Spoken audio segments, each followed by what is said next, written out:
Allô? Bonjour. Vous allez bien? Ça va, vous Oui, êtes ça va.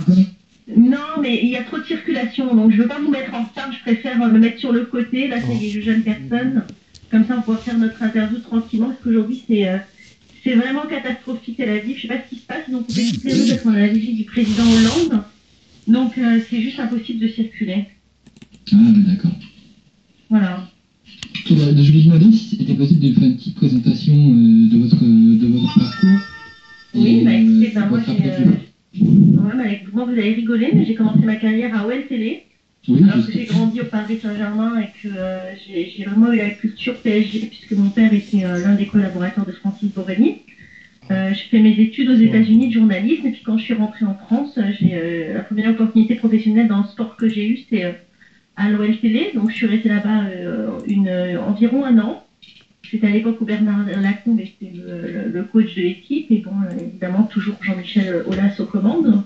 Donc c'est vraiment ma première expérience en tant que journaliste de sport, c'est à l'OL. Très vite, j'ai été recrutée sur e-télévision, où on a lancé le journal des sports avec Thierry Jardy à l'époque, le regretté Thierry qui était à Canal+. Donc on a lancé un journal qui était un journal quotidien et qui était en direct à 6h30 et à 20h, si mes souvenirs sont bons. Je suis restée à I pendant un an, un petit peu plus d'un an, et puis ensuite j'ai intégré le service des sports de France Télévisions, où là, ça a été la grande aventure. Foot 3 le lundi, j'étais chroniqueuse sur TAC 2, des Jeux Olympiques, l'Euro au Portugal.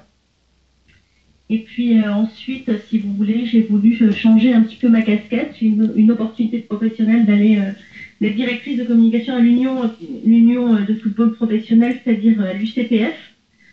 L'Union des présidents de clubs, c'est le syndicat des présidents, et j'ai été directrice de communication là-bas pendant 5 ans. Et c'était très formateur parce que j'ai pu mettre mon nez dans des dossiers où normalement les journalistes ne peuvent pas mettre leur nez. Et j'ai vraiment appris comment fonctionnait un club, comment et légalement, et les problèmes sociaux et tous les problèmes que peuvent rencontrer les clubs de football. Je l'ai appris là-bas du CPF. Voilà. Et puis depuis,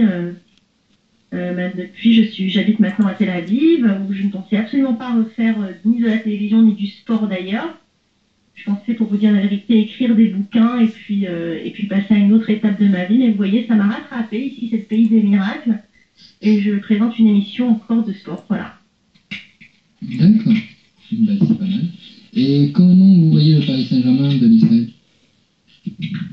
Écoutez, nous, on a plus une optique internationale qu'une optique française. C'est vrai que moi, je suis française, donc j'aime bien parler des équipes surtout comme le Paris Saint-Germain, parce qu'il y a eu un petit peu des challenges au départ, au début de la saison, avec Laurent Blanc, on ne savait pas trop ce que ça allait donner, avec évidemment tous ces millions qui ont été mis sur le tapis pour recruter des joueurs. Donc c'est vrai qu'on aime bien parler de ce genre d'histoire.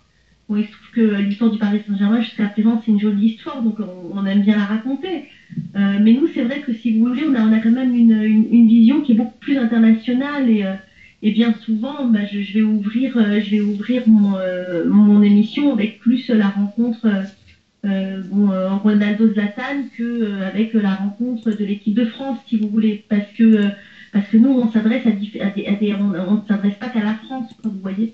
Mais j'ai envie de dire que la première chose qu'on dit, c'est que oui, c'est une super équipe, c'est l'équipe de la capitale et c'est vrai que les Israéliens adorent le football. Donc le Paris Saint-Germain, ils savent très bien ce que c'est. Et quand on leur en parle, oui, c'est une super équipe et ils suivent. Ils suivent. Hein. Il y a des chaînes qui ont acheté les droits du championnat de Ligue 1 ici en Israël. Je crois que c'est Channel 5. Et ils suivent effectivement le championnat français. Oui, si on peut parler d'Israël, on peut savoir que la dernière défaite du Paris Saint-Germain en Coupe d'Europe, c'était contre Hapoel Tel Aviv. Ouais, mais bon. 4-2. Donc, oui, mais bon, on a envie de dire que oui, c'est vrai que c'est je crois que c'est une triste nouvelle pour le Paris Saint-Germain, mais bon, malheureusement, c'est un petit accident de parcours, parce que malheureusement, le football israélien n'est pas encore un football très, très réputé dans le monde. Moi, j'ai le plaisir de recevoir sur mon plateau Luis Fernandez, qui a été entraîneur de l'équipe nationale d'Israël, et qui disait que malheureusement, il manquait encore beaucoup à Israël pour être une grande équipe. Donc oui, la passion est long, l'envie est long, l'amour du jeu est long, mais après, il y a encore plein de choses derrière. Bon, et Israël n'est malheureusement pas une nation encore prête à affronter des équipes, même l'équipe de France. Il faut dire qu'Israël aussi n'a pas beaucoup de chance parce qu'ils sont dans le groupe Asie et pas dans le groupe Europe, et que dans le groupe Europe, il y a des gros cylindrés. Donc voilà, elle participera pas à la Coupe du Monde. Mais non, mais si c'est pour rester que sur le Paris Saint-Germain, c'est vrai qu'on a des équipes ici enfin, je veux dire, oui, qui nous font, je veux dire, les gens se précipitent dans les stades de week-end ici. Mais moi, le niveau de jeu que j'ai vu n'a rien à voir avec le niveau de jeu du Paris Saint-Germain ou bien d'autres équipes françaises comme Lyon ou bien comme Monaco ou bien comme voilà, c'est quand même du beau football et ce qu'on peut dire sur oui, effectivement, il y a eu des recrutements avec beaucoup d'argent, etc. Enfin, en attendant, c'est un joli championnat avec bon, c'est vrai, pas beaucoup de suspense, mais avec du beau jeu, avec des super joueurs, avec des vrais passionnés, avec beaucoup d'émotions, et c'est ça qu'on aime dans le football. Oui, c'est vrai. Et est-ce que vous avez eu l'occasion de pouvoir croiser Edel Apolabete lors de son passage à Maccabi Tel Aviv? Qui ça? Excusez-moi, je vous ai pas bien entendu. Edel Apolabete. Non, parce que moi, en fait, si vous voulez, je suis arrivée à Tel Aviv il y a 1 an de ça. Ah, en fait, j'étais même pas à Tel Aviv, pour vous dire franchement. J'ai habité d'abord à Jérusalem. Et quand cette chaîne s'est montée, j'ai dû déménager. Je me trouve à Tel Aviv, en fait, depuis quelques mois seulement. Donc, je viens juste j'en suis en tâtonnement, en fait, hein, moi, de tout ce qui est foot israélien. J'ai pas encore eu vraiment le plaisir de vivre le football comme je l'ai vécu en France, quoi, pleinement, aller au stade toutes les semaines et décortiquer les équipes, etc. Donc non, pour le moment, j'ai vraiment rencontré personne. Juste ce que j'ai pu vraiment voir, c'est cette passion des Français ici en Israël qui continuent à suivre leur championnat. Et c'est vrai qu'il y a beaucoup de gens, il y a beaucoup de Français ici et qui lâchent absolument pas prise et qui continuent à vivre leur passion du football français. D'accord. Vous pouvez nous parler à peu près quelle est votre direction, votre ligne de conduite dans votre émission? Est-ce qu'elle est possible d'être distribuée en France? Sous quelle possibilité? C'est-à-dire, de quoi vous parlez? Votre émission que vous faites actuellement, c'est quoi la ligne directive? Combien de temps dure le programme? Comment, si c'est... Écoutez, c'est un programme de 16 minutes quotidien, avec une émission de 2 fois 16 minutes le dimanche. La ligne directive, c'est d'être le plus informatif possible. Vous savez, moi, je viens du monde de l'info, donc on essaye de donner le plus d'informations possible. On essaye de décortiquer les résultats, on essaye de comprendre. On a Michael Madar, qui est un ancien joueur du Paris Saint-Germain, justement un ancien international qui intervient dans toutes nos émissions et qui nous donne son avis d'expert. Vous m'entendez? Oui, bien sûr. Voilà, et donc voilà, écoutez, c'est une émission de 16 minutes avec le maximum de résultats sportifs, toute compétition confondue, tout sport confondu. Tout ce qui nous intéresse, on en parle. On essaie de parler même des sports dont on parle peu et qui pourtant sont des sports qui sont extraordinaires. Voilà, on essaie vraiment de faire un tour d'horizon du maximum enfin vraiment, nous, ce qui nous anime, c'est de raconter des belles histoires et de faire un joli programme. Donc oui, c'est vrai qu'on parle du foot, mais pas que de ça, quoi.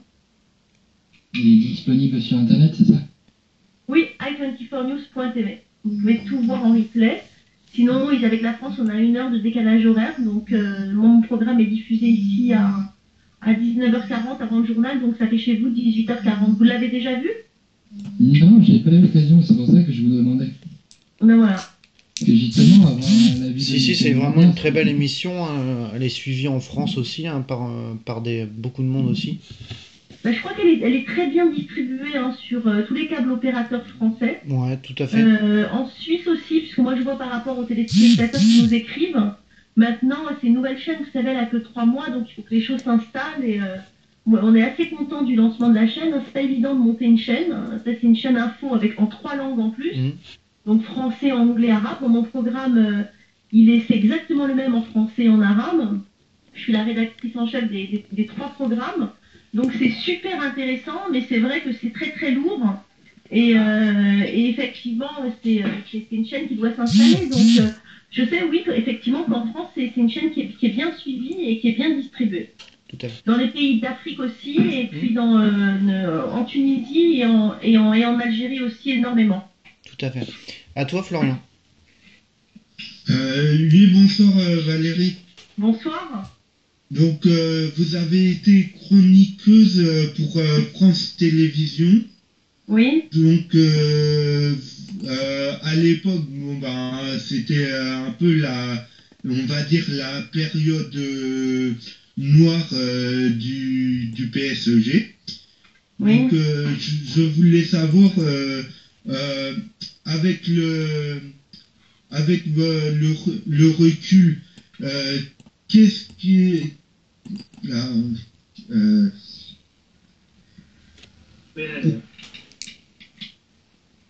Allô?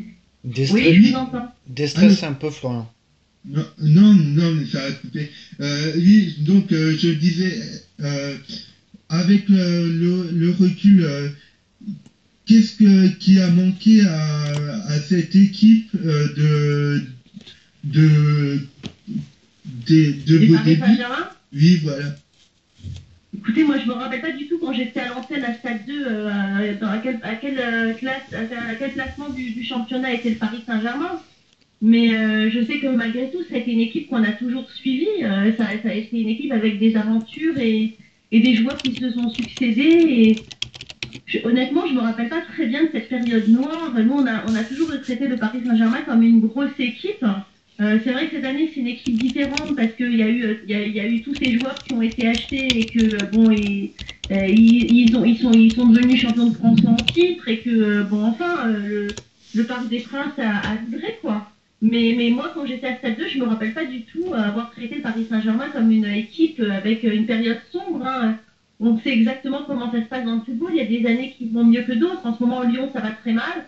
Moi, quand j'étais à Stade 2, je me rappelle que c'était Lyon qui était champion de France en titre. Ça a duré plusieurs années d'affilée, mais on sait bien que c'est jamais pareil tout le temps. Il y a des périodes, il y a des bonnes périodes et des mauvaises périodes. On peut pas mettre une équipe dans un casier et dire voilà, c'est des périodes sombres. On sait que les choses changent et puis il y a des surprises. Regardez la surprise de Montpellier ou bien d'équipes comme ça qui arrivent alors qu'on les attendait pas. D'accord. Justement, vous avez travaillé à AOL TV, vous avez été la première journaliste. Et comment expliquez-vous en quelque sorte que ce club est, on va dire, sur le déclin? Moi, écoutez, je pense pas que ce soit le déclin à Lyon. Pour bien connaître ce club, moi, je pense que c'est un club qui est en crise. Je crois que les joueurs ne fonctionnent pas ensemble. Vous savez, moi, quand j'étais là-bas à Lyon, Lyon n'avait rien gagné depuis 73. C'est-à-dire que le dernier trophée qu'ils avaient gagné, c'est la Coupe de France. Et quand j'étais à Lyon, puisque franchement, j'étais à l'intérieur du club pendant 1 an et demi, c'était vraiment pas un club qui avait la dimension pour gagner quoi que ce soit. Il y avait juste un seul joueur qui s'appelait Sonny Anderson. Et on gagne pas un championnat de France avec un seul joueur. Malgré tout, ils ont réussi quand même à faire quelque chose d'extraordinaire. Donc moi, je pense que oui, c'est vrai, il manque quelque chose. Ce qui manque, je crois que c'est un esprit d'équipe, un collectif. C'est vrai que c'est une super bande de potes à l'époque. C'était des gens qui s'adoraient, enfin, je veux dire, les problèmes des uns étaient les problèmes des autres. Il y avait une ambiance très familiale, très artisanale, et je pense que peut-être que le fait d'être devenu comme ça professionnel et d'être resté aussi longtemps à ce niveau-là, eh ben, je pense que c'est ça qui effectivement les a un petit peu séparés.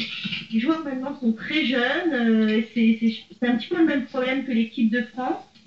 Et à mon avis, voilà, ce qui me manque, c'est ça. Maintenant, c'est que mon avis à moi. Je sais pas si j'ai tort ou raison, mais c'est comme ça que je l'interprète.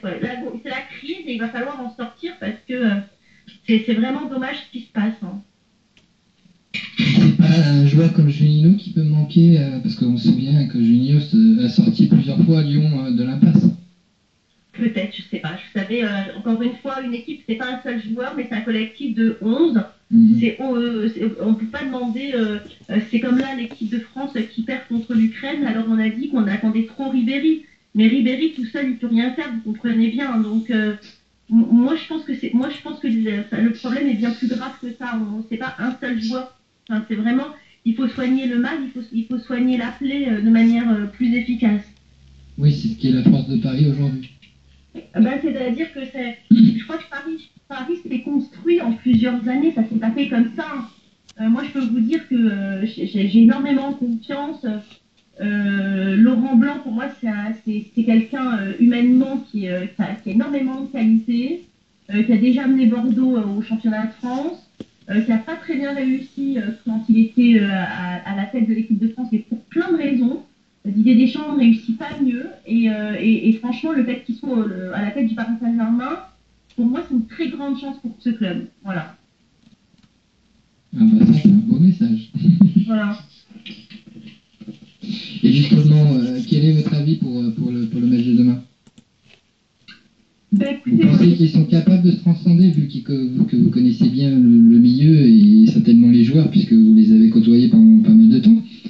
Vous pensez sincèrement qu'ils Vous voulez parler de l'équipe de France, là, ça? Oui, l'équipe de France, ouais, pour demain. Écoutez, vous avez vu les statistiques, hein, jamais une équipe éliminée à ce stade, enfin, qui a eu ce genre de résultat à ce stade de la compétition n'a réussi à passer à la Coupe du Monde. Donc on va dire qu'on va pas lire les statistiques et puis on va continuer à y croire encore. Ce serait vraiment dommage que la France n'aille pas au Brésil, mais les chances sont vraiment très très minimes. Et c'est vrai qu'on a vu quand même une prestation en Ukraine qui était très décevante. On a vu des joueurs qui n'étaient pas du tout organisés. Didier Deschamps, il croit encore, donc on va essayer d'apporter de l'énergie positive d'où on est et on va essayer d'y croire avec lui pour apporter de la force. On aimerait bien quand même que la France aille au Brésil et au Mondial, parce que ce serait quand même très difficile pour nous de suivre les autres équipes assises sur notre canapé, quoi. Mais on y croit encore, mais les chances sont vraiment minimes. Mais c'est ça aussi qui donne la beauté de ce sport et la magie du foot. Complètement. C'est pour ça qu'on aime le foot et que quand on en parle, on a plein d'émotions, parce qu'allez savoir, peut-être qu'ils vont nous surprendre. Ah, on a eu pas mal de retours de situation déjà. On espère. On espère vraiment de tout notre cœur. On leur apporte toute l'énergie et tout ce qui peut être positif pour les faire aller plus loin. On espère. Est-ce que vous pouvez nous donner des nouvelles de Mickaël Madar, qui est votre correspondant? Mickaël Madar va très bien. Écoutez, il habite sur la Côte d'Azur. Le foot lui manque énormément. D'ailleurs, c'est quelqu'un qui a énormément de compétences et qui ne rate jamais un match de foot et qui est absolument fou du terrain, quoi. Écoutez, il va bien. Je pense qu'il aimerait bien le fait d'avoir repris un petit peu l'antenne avec moi et d'être devenu l'expert de la Sport News en football. Je crois que ça va redonner en fait le virus du foot. Mais il va bien. Il a une autre vie maintenant et il attend de voir si d'autres opportunités se présentent à lui.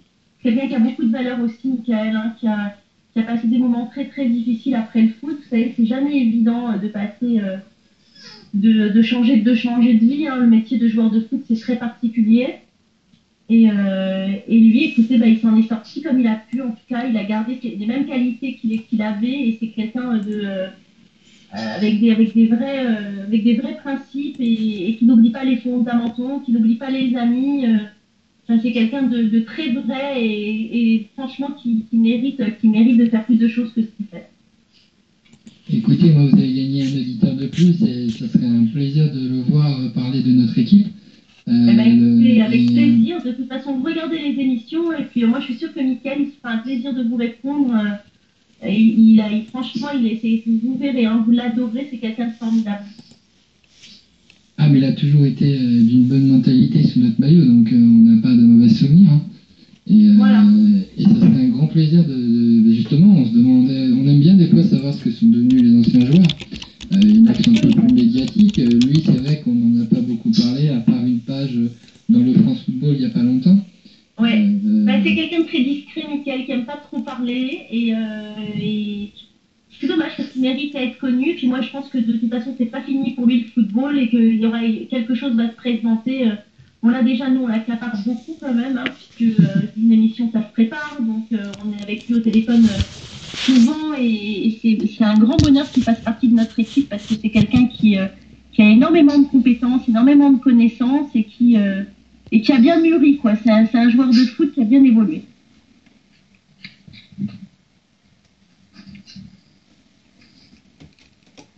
Florian ? Oui, tous les ans, on voit des équipes donc israéliennes jouer l'Europa League. Il y a 2 ou 3 ans, l'ancien Parisien, aujourd'hui à Metz, Romain Rocky, avait signé à Tel Aviv pour jouer la Ligue des Champions. Tout à l'heure, vous avez dit qu'il y avait l'ancien entraîneur Luis Fernandez qui avait entraîné notamment la sélection. Et comment expliquez-vous que le football israélien reste au point mort et malgré donc les résultats convenables en Coupe d'Europe, que ce football s'expatrie pas?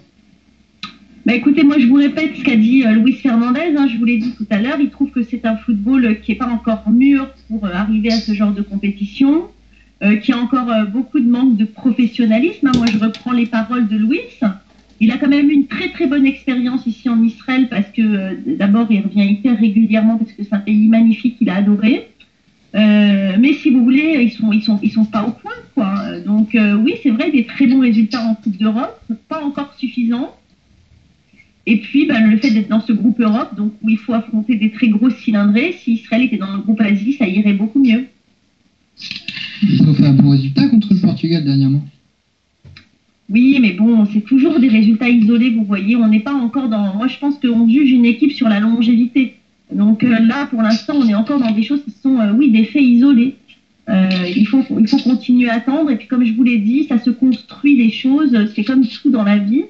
Je pense que le jour où, effectivement, on recrutera des joueurs de talent, on aura la possibilité financièrement de faire venir... De changer d'envergure, là oui, peut-être qu'on pourra espérer quelque chose, parce qu'un entraîneur seul avec des joueurs qui finalement ne sont jamais sortis des frontières, ça n'a pas encore été suffisant, vous voyez. On espère en tout cas qu'Israël ira au-delà des frontières, et parce que encore une fois, Israël c'est un vrai pays du football. Les gens, moi je peux vous dire, les gens sont fous, quoi. Il y a des écrans ici partout. Les matchs de barrage de la Coupe du Monde, personne ne les rate. Dans tous les cafés, vous avez une télé allumée avec un match. Enfin, vraiment, on ne parle que de ça. C'est vraiment un pays qui vibre pour le football. D'accord. Donc, il y a une véritable ferveur, quoi. Absolument. Et voilà. au niveau... Je suis désolée. Vous en avez encore pour longtemps parce qu'encore une fois, je suis sur le bas-côté. Dites-moi. Non, je pense que c'est bon, on va vous remercier beaucoup pour votre gentillesse. Non, mais il n'y a aucun problème, c'est avec plaisir vraiment de vous avoir parlé à tous. Regardez les émissions et puis si vous voulez... Avec plaisir, Voilà, si vous voulez avoir une interview de Mickaël, je m'arrangerai pour faire en sorte que vous l'ayez, il le fera avec plaisir aussi. Merci. C'est avec un grand plaisir. Merci beaucoup d'avoir accepté. Merci en tout cas, gentillesse. À bientôt, merci beaucoup, au revoir. Merci beaucoup. Au revoir. Donc on remercie encore Valérie Pérez d'être passée sur Radio Ovi Lumière, très gentil de sa part, parce que vraiment nos anciens attaquants, Mickaël. Voilà, c'est ce que j'ai vu, et tant mieux, mais c'est vrai qu'elle est vraiment très gentille parce que il y a un décalage horaire avec la France, donc elle a réussi quand même. Bon, après on aurait pu s'arranger puis pas faire l'interview, c'est pas grave, mais il a appris où était notre président, et n'empêche, on joue demain et il est encore en Israël, quoi. Tout à fait. C'est vrai. Michael Madar, ce sera sûrement un de nos prochains invités grâce à justement Valérie Pérez. Donc on la remercie encore. Enfin, normalement, on verra bien, mais c'est vrai que c'est vraiment gentil. Moi, personnellement, je connaissais pas. Je t'avoue, je sais même pas où... en fait, moi, c'est parce que je regarde un petit peu... C'est de savoir que c'est un consultant comme Michael Madar. Tout à fait. Qui a été un joueur de Paris. Voilà, quoi. Et oui, là... Je sais plus de quelle année à quelle année il a évolué au Paris Saint-Germain. Il faudra que je regarde ça dans les petites fiches. Mais c'est vrai que... 2001, je crois, non Attends. C'est pas dans les zones là Je crois. Je vais pas dire de bêtises non plus. C'est parce que j'ai un souvenir qu'il était aligné en attaque avec Christian. Oui. Ouais, ça devait être vers les années 99-2000. Attends. Mais sinon, il a fait un passage en 99 jusqu'à 2001. Voilà. Après, il est parti à Créteil, on avait recruté à Everton. Il avait marqué quand même 17 buts, en 46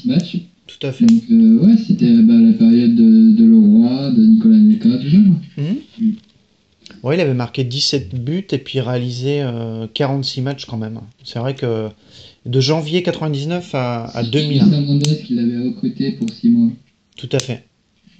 Mais il avait quand même mis 17 buts et il avait en équipe de France, il avait fait 3 matchs. Donc 3 matchs et un but en fait. Après, il a commencé à Sochaux. Sochaux, Stade Lavallois, Sochaux, Cannes, Monaco, La Corogne. Ouais, La Corogne, je m'en souviens aussi un peu. Everton, Paris, et puis il a fini à Créteil, tout à fait. Non, ouais, Non, mais c'est sympa d'avoir des nouvelles de lui parce que. c'est clair. Moi, je savais même pas. Il faut pas oublier les anciens joueurs, quoi. Moi, je savais même pas qu'il était là-bas, hein. Quand elle a dit Michael Madère. Ah, pareil. C'est pareil. Non, mais Ouais, donc, moi aussi, j'étais étonné quand il avait l'air bizarre. donc voilà. Donc on va conclure sur ça. Il est 19h. Donc merci à toi aussi, Florian Lavigne, donc rédacteur à Tribune PSG et animateur et rédacteur à Auville Lumière, ainsi que Florian Lavigne, de ParisTeam.fr et animateur Ah, à. tu te trompes. Oui, pardon. Oui. Nicolas, oui, je voulais voir si vous suiviez. Mais il y a que toi il y a que toi Nicolas, il a pas répondu. Il était en train de dire un truc parce qu'il avait dit dans une interview qu'il aurait dû prendre la place de Guy Arch. Ah. Donc Nicolas Hénon du site ParisTeam.fr. Donc ça, du site vraiment bien aussi. Et animateur de Radio Ville Lumière, ainsi que Florian Lavigne, donc rédacteur donc de Tribune PSG.fr et rédacteur de Auville Lumière et animateur aussi. Donc je vous remercie encore tous les deux, car sans vous, ben voilà quoi.